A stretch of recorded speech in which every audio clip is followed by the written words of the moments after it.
Simple ಆಗಿ ಮತ್ತು perfect ಮೆಜರ್ಮೆಂಟ್ನಾಗ ಇವತ್ತು ನಾನು ಈ ಬೆಲ್ಲದ ಕೊಬ್ಬರಿ ಮಿಠಾಯಿ ಮಾಡೋದು ತೋರಿಸ್ತೀನಂತ ಬರ್ರಿ. ಮಾಡೋದಂತೂ ಭಾಳ ಸರಳ ಅದ ರೀ, ತಿನ್ಲಕ್ಕಂತೂ ಇದ್ರ ರುಚಿ ಕೇಳೇಬೇಡ್ರಿ ನೀವು.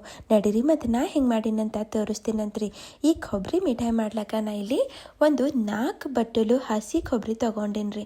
ಅಂದ್ರೆ ಕೊಬ್ಬರಿಗೆ ತುರಿದೇನು ಮಾಡೀನಿ ಮತ್ತು ಅದಕ್ಕೆ ಸ್ವಲ್ಪ ಗ್ರೈಂಡ್ ಮಾಡಿಕೊಂಡು ತೊಗೊಂಡೇನ್ರಿ. ನೋಡ್ರಿ, ಈ ಬಟ್ಟಲಿಂದ 4 ಬಟ್ಟಲು ಕೊಬ್ಬರಿ ಅದ ರೀ. ಈಗ ಈ 4 ಬಟ್ಟಲು ಕೊಬ್ಬರಿಗೆ ನಮಗೆ ಬೆಲ್ಲ ಎಷ್ಟು ಬೇಕಾಗ್ತದಂತಂದ್ರೆ ಇಲ್ಲಿ ಅದರದ್ದು ಅರ್ಧ ಬೆಲ್ಲ ಬೇಕಾಗ್ತದ್ರಿ. ಅಂದ್ರೆ 2 ಬಟ್ಟಲು ಬೆಲ್ಲ ಇಲ್ಲಿ ನಾನು ಹಿಂಗೆ ಪುಡಿ ಮಾಡಿ ತೊಗೊಂಡೇನ್ರಿ. ಈಗ ಈ ಬೆಲ್ಲಕ್ಕೆ ನಾವು ಕರ್ಗಿಸ್ಕೊಳ್ಳೋಮಂತ್ರಿ.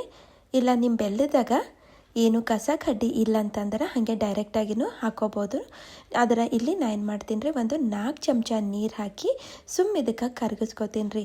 ಇಲ್ಲಿ ನಮಗೆ ಪಾಕ ಗೀಕ ಏನು ಮಾಡ್ಕೊಳ್ಳೋದು ಬ್ಯಾಡ್ರಿ. ಅಂದ್ರೆ 1 ಎಳೆ 2 ಎಳೆ ಪಾಕ ಏನು ಬ್ಯಾಡ್ರಿ, ಇದಕ್ಕೆ ಕರಗ್ತಾರೆ ಸಾಕ್ರಿ ಅಷ್ಟೇ. ಅಂದ್ರೆ ನಮಗೆ ಸೋಸ್ಕೊಳಕ್ಕೆ ಬರ್ಬೇಕ್ರಿ, ಕಸ ಕಡ್ಡಿ ಎಲ್ಲ ಹೋಗ್ಬೇಕ್ರಿ ಅಷ್ಟೇ. ಈಗ ಬೆಲ್ಲ ಕರಗ್ಯದಲ್ರಿ, ಇದಕ್ಕೆ ಸೈಡಿಗೆ ಎತ್ತಿಡ್ತೀನಂತ.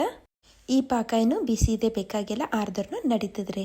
ಈಗ ಒಂದು ಪ್ಯಾನಿನಾಗ ಒಂದು 2 ಚಮಚ ತುಪ್ಪ ಬಿಸಿ ಮಾಡ್ತೀನಂತ. ಈ ತುಪ್ಪದಾಗ ನಾವೇನು ಗ್ರೈಂಡ್ ಮಾಡಿ ಇಟ್ಕೊಂಡಿದ್ದೇವಲ್ರಿ 4 ಬಟ್ಟಲು ಕೊಬ್ಬರಿ, ಅದು ಹಾಕ್ಬಿಡ್ತೀನಂತ. ಹಾಕೀಗ ಸಣ್ಣ ಉರಿನಾಗ ಕೈ ಬಿಡಲ್ದಂಗೆ ಹಿಂಗೆ ಮಿಕ್ಸ್ ಮಾಡ್ಕೋತಾ ನಾವು ಹುರಿಬೇಕಾಗ್ತದ್ರಿ. ಎಷ್ಟಂತಂದ್ರೆ ಒಂದು 3-4 ನಿಮಿಷ ಹುರಿಲೇ ಬೇಕಾಗ್ತದ್ರಿ ನಾವಿಲ್ಲಿ. ಹಾಗೆ ಕಂಟಿನ್ಯೂಸ್ ಆಗಿ ಕೈ ಆಡಿಸ್ಕೊತ ನಾವು ಹುರಿಬೇಕಾಗ್ತದೆ. ಸ್ವಲ್ಪ ಇಲ್ಲಿ ಬಣ್ಣ ಚೇಂಜ್ ಆಗ್ಯದ ನೋಡ್ರಿ. ಈಗ ಇದ್ರಾಗ ನಾವೇನು ಕರಗಿಸಿಟ್ಕೊಂಡಿದ್ದೇವಲ್ರಿ ಬೆಲ್ಲದ ಪಾಕ, ಅದು ಇದ್ರಾಗ ಹಾಕ್ಬಿಡ್ತೀನಂತ. ಪಾಕ ಅಲ್ರಿ, ಸುಮ್ಮನೆ ಕರಗಿಸಿ ಇಟ್ಕೊಂಡಿದ್ದೇನೆ ಬೆಲ್ಲ ಅದಲ್ಲ, ಅದು ಹಾಕ್ಬಿಡ್ತೀನಂತ. ಸ್ವಲ್ಪ ಹಾಕಿ ಹಿಂಗೆ ಸೋಸ್ಕೋತೀನಂತ. ಏನೇ ಕಸ ಕಡ್ಡಿ ಇದ್ರೂ ಹೋಗ್ಬಿಡ್ತದೆ. ನಾ ಮೊದಲೇ ಹೇಳ್ದಂಗೆ ನಿಮ್ಮ ಬೆಲ್ಲ ಏನಾರ ಚಲೋ ಇತ್ತಂದ್ರೆ, ಕಸ ಕಡ್ಡಿ ಇರಲಿಲ್ಲ ಅಂದ್ರೆ ಡೈರೆಕ್ಟಾಗಿ ಅದೇ ಪುಡಿ ಇದ್ರಾಗ ಹಾಕೋಬೋದು, ನಡೀತದೆ. ಈಗ ಇದು ಹಾಕಿದ್ಮೇಲೆ ನೋಡ್ರಿ, ಒಂದು 10-15 ನಿಮಿಷ ನಾವು ಸಣ್ಣೂರಿನಾಗ ಹುರಿಬೇಕಾಗ್ತದ್ರಿ. ಒಂದು 10 ನಿಮಿಷ ಆಗ್ಯದ್ರಿ ಇಲ್ಲಿ. ಈಗೇನು ಮಾಡ್ತೀನಪ್ಪ ಅಂತಂದ್ರೆ ಅದಕ್ಕೆ ಹಾಗೆ ಬಿಟ್ಟು ಈ ಕೇಕ್ ಟಿನ್ನಿಗೆ ಏನು ಮಾಡ್ತೀನಿ ರೀ, ಸ್ವಲ್ಪ ತುಪ್ಪ ಒರೆಸಿ ಇಟ್ಬಿಡ್ತೀನಂತ. ಇದೇ ಬೇಕಂತೇನಿಲ್ಲ, ಮನ್ಯಾಗ ಪ್ಲೇಟ್ ಇರ್ತಾವಲ್ರಿ, ಅದಕ್ಕೂ ತುಪ್ಪ ಒರೆಸಿನೂ ನಾವು ಇದಕ್ಕೆ ಹಾಕ್ಬೋದು ಅದ್ರಾಗ. ಇಲ್ಲಿ ನೋಡ್ರಿ, ಮತ್ತೆ ಒಂದು 5-8 ನಿಮಿಷ ಇದಕ್ಕೆ ಸಣ್ಣೂರಿನಾಗ ಹುರಿದೇನು ರೀ. ಈಗ ನೋಡ್ರಿ, ಮುಟ್ಟಿದ್ರೆ ಕೈಗೆ ಸ್ವಲ್ಪನೂ ಅಂಟ್ಕೋಬಾರ್ದ್ರಿ, ಅಂದ್ರೆ ಇದು ಆಗ್ಯದ ಅಂತ ಅರ್ಥ. ಇಲ್ಲ ಅಂತಂದ್ರೆ ಹಿಂಗೆ ಉಂಡೆ ಮಾಡಿ ನೋಡ್ರಿ, ಅದು ಹಿಂಗೆ ಉದುರಿ ಬೀಳಿಲ್ಲ ಅಂತಂದ್ರೆ ಪರ್ಫೆಕ್ಟಾಗಿ ಬಂದದಂತ ಅರ್ಥ ರೀ ಇಲ್ಲಿ. ಈಗ ನೋಡ್ರಿ, ಕೊನೆಗೆ ಇದ್ರಾಗ ಒಂದು 2 ದೊಡ್ಡ ಚಮಚ ಇಲ್ಲಿ ಹಾಲಿನ ಪೌಡರು ಸೇರಿಸ್ಲತ್ತೀನಿ ರೀ. ಇಲ್ಲ ಅಂತಂದ್ರೆ ನೀವು ಆವಾಗಲೇ ಅಂತಂದ್ರೆ ಕುದಿಬೇಕಾದ್ರೆ ಏನು ಮಾಡಿರಿ, ಒಂದು ಗಿರ್ದ ಬಟ್ಟಲ್ರಿ 1/4 ಬಟ್ಟಲು ಹಾಲನ್ನು ಹಾಕ್ಬೋದು ರೀ. ಹಾಗೆ ಇಲಾಚಿ ಪುಡಿ ಹಾಕೀನಿ, ಮತ್ತು 1-2 ಚಮಚ ತುಪ್ಪನೂ ಹಾಕೀನಿ. ಇವೆಲ್ಲ ಹಾಕಿದ್ಮೇಲೆ ಏನಿಲ್ಲರಿ, ಈಗ ಸ್ಟವ್ ಆಫ್ ಮಾಡ್ಬೋದು ನಾವಿಲ್ಲಿ. ಇದಕ್ಕೆ ಚಂದ ನಾವು ಮಿಕ್ಸ್ ಮಾಡ್ಕೋಬೇಕಾಗ್ತದೆ. ಈಗ ಪರ್ಫೆಕ್ಟಾಗಿ ನಮ್ಮ ಮಿಕ್ಸರಲ್ಲಿ ರೆಡಿ ಆಗ್ಯದ್ರಿ. ಇದ್ರಾಗ ನಿಮಗೆ ಬೇಕನ್ಸರಿ ಏನು ಮಾಡಿರಿ, 1-2 ಚಮಚ ಹುರಿದಿದ್ದು ಗಸಗಸಿನೂ ಹಾಕೋಬೋದ್ರಿ. ಯಾಕಂದ್ರೆ ಭಾಳ ಚಲೋ ಟೇಸ್ಟ್ ಕೊಡ್ತದೆ.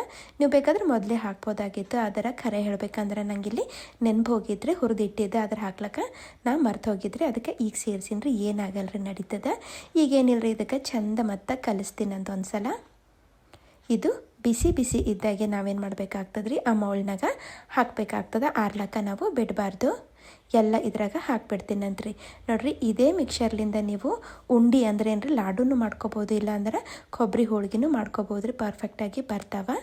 ಅದನ್ನು ಇಲ್ಲಿ ಈ ಥರ ಬರ್ಫಿ ಥರ ಮಾಡ್ಲತ್ತೀನಿ. ಈಗೆಲ್ಲ ಹಾಕಿ ಸ್ವಲ್ಪ ಹಿಂಗೆ ಚಲೋ ಪ್ರೆಸ್ ಮಾಡಬೇಕಾಗ್ತದೆ. ಪ್ರೆಸ್ ಮಾಡಾದ್ಮೇಲೆ ಇದಕ್ಕೆ ಕಮ್ಮಿ ಅಂದ್ರೂ 1 ತಾಸರ ಹಾಗೆ ಬಿಡಬೇಕ್ರಿ, ಚಲೋ ಸೆಟ್ ಆಗ್ತದೆ. ಇಲ್ಲಿ ನೋಡ್ರಿ, 1-1.5 ತಾಸು ಆಗ್ಯದ್ರಿ ಇದು. ಈಗ ಇವು ಎಡ್ಜಸ್ ಎಲ್ಲ ಬಿಡಿಸ್ಕೊತೀನಂತ. ಬಿಡಿಸ್ಕೊಂಡು ಈಗ ಇದಕ್ಕೆ ಹಿಂಗೆ ಉಲ್ಟಾ ಮಾಡ್ತೀನಂತ್ರಿ. ಉಲ್ಟಾ ಮಾಡಿ ಇದಕ್ಕೆ ಡಿಮೋಲ್ಡ್ ಮಾಡ್ತೀನಂತ. ಈಗ ನೋಡ್ರಿ, ನಾನು ಸ್ವಲ್ಪ ದಪ್ಪ ಮಾಡ್ಕೊಂಡೀನಿ ರೀ. ನಿಮಗೆ ಬೇಕಾದ್ರೆ ತೆಳ್ಳಗೂ ನೀವು ಒಂದು ಪ್ಲೇಟ್ನಾಗ ಹರಡ್ಕೋಬೋದು. ಅದನ್ನ ಇಲ್ಲಿ ಸ್ವಲ್ಪ ದಪ್ಪೆ ಮಾಡ್ಕೊಂಡೀನಿ ರೀ. ಹೆಂಗೆ ಮಾಡ್ಕೊಂಡ್ರೇನ್ರಿ, ರುಚಿ ಅಂತೂ ಒಂದೇ ಇರ್ತದೆ. ನಿಮಗೆ ಯಾವ ಸೈಜ್ನಾಗ ಬೇಕೋ ಆ ಸೈಜ್ನಾಗ ಹಿಂಗೆ ಕಟ್ ಮಾಡ್ಕೊಂಡ್ರೆ ಆಯ್ತು ರೀ. ನಮ್ಮದು ರುಚಿ ಬೆಲ್ಲದ್ದು ಕೊಬ್ಬರಿ ಮಿಠಾಯಿ ಇಲ್ಲಿ ರೆಡಿ ಆಗಿಬಿಡ್ತದ್ರಿ. ಹಾಗಾದ್ರೆ ನೋಡಿರಲ್ರಿ, ನೀವು ಟ್ರೈ ಮಾಡಿರಿ, ಮತ್ತು ಹೆಂಗೆ ಅನ್ನಿಸ್ತಂತ ನಂಗೆ ಕಾಮೆಂಟ್ ಮಾಡಿ ಹೇಳ್ರಿ. ಮತ್ತೆ ಸಿಗ್ತೀನಂದ್ರೆ ಮುಂದಿನ ವಿಡಿಯೋದಾಗ. Thank you.